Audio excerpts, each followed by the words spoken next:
Mbola iresaka zay baolina kitra izay antsika fa hoetsy amin'ny commune Masindray kosa indray satria dia nahazo kianja vaovao ity commune ity izay kianja azo ilalaovana baolina kitra tsara satria dia tomombana ary misy ny fotodrafitrasa ilaina rehetra amin'izany baolina kitra izany. Tombony lehibe ho an'ny commune Masindray sy ny manodidina ny fisian'ity kianja ity. Isan'ny angadina anana sy vinahitana izany kianja izany ny ben'ny tanàna any Masindray Andriamatoa Naina Andriambelso.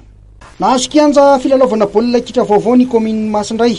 Izao no natao hoy Andriamatoa Naina Andriambelso ben'ny tanàna ny Masindray dia fanomezana lanjan'ny tanora eo amin'ny sehatry ny fanatanjahantena. Io tolakandro io no tokanina tamin'ny fomba ofisialy ity kianja ity.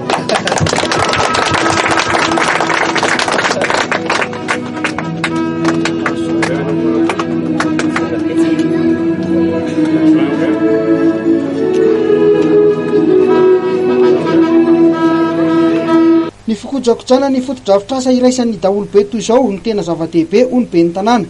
Isan'ny isarika olona maro ivelan'ny commune ny fisian'ity kianja ity, eny fa ireo avy any Antananarivo aza dia ho tonga aty amin'ny commune Masindray sy Ambohimanambola hiatrika lalao eto amin'ity kianja ity. Tombony lehibe ho an'ny commune izany. Tambekina andraikitra amin'ny vahoaka aloha tsy maintsy atao satria izay ny asana eto. Tamin'ny tindra mitondrak ity dia nahazo tombonany tanora eto amin'ny commune, natao ny fananganany lycée, natao ny fananganany fitoerana fanafanana kasa.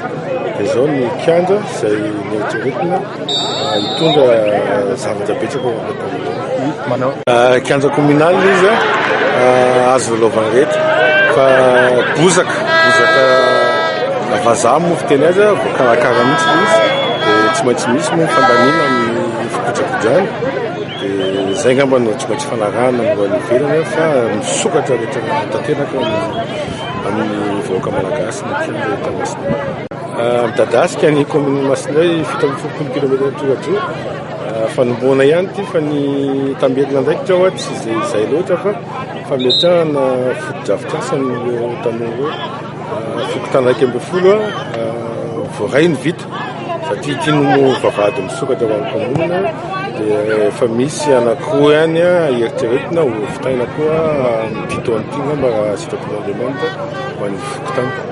Nisatatra ity kianja vaovao ity ny lalao ara-pirahalaina izay nikatrohan'ny commune Ambohimanambola sy ny commune Masindray ho an'ny sokajy veteran.